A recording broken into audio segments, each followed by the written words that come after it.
আসসালামু আলাইকুম। এসএসসি পরীক্ষা মাত্র শেষ এবং এসএসসি পরীক্ষা শেষ হওয়ার পরেই তোমাদের মধ্যে প্রচণ্ড রকমের নার্ভাসনেস কাজ করে যে ভাই কী পড়বো, কলেজের পড়া শুরু করব নাকি অ্যাডমিশনের পড়া পড়বো, এনডিসির প্রিপারেশন নিব নাকি কলেজের অ্যাডভান্স বুকিং দিয়ে বিভিন্ন ব্যাচ করা শুরু করব।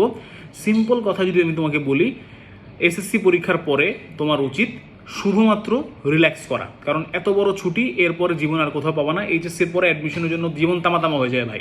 সুতরাং চুপচাপ তোমরা রিল্যাক্স করো, চিল করো, ট্যুরে যাও, ঘুরতে যাও, কিছু স্কিল ডেভেলপ করো, বই পড়ো, জীবনে যা শখ আহ্লাদ আছে এগুলো পূরণ করো। তো এগুলো খারাপ কিছু আবার করো না, হ্যাঁ।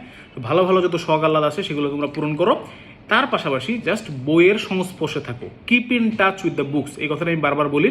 বইয়ের সংস্পর্শে থাকতে পারলে তোমার এমনিতেই এসএসসির পড়া দিয়ে আসলে নটরডেম বা হলিক্রস বা সেন্ট জোসেফের মতো ভালো ভালো প্রতিষ্ঠানে চান্স হয়ে যায়। সুতরাং কোনো অবস্থাতেই তোমরা প্যানিক করে কোচিংয়ে ভর্তি হয়ে অনেক অনেক পড়াশোনা করে এক্সাম দেওয়ার কোনো দরকার নাই। রিল্যাক্স করো, বাসায় থাকো এবং ইনশাল্লাহ ভাইয়া তোমার বেসিক প্রিপারেশন দিয়েই চান্স হয়ে যাবে।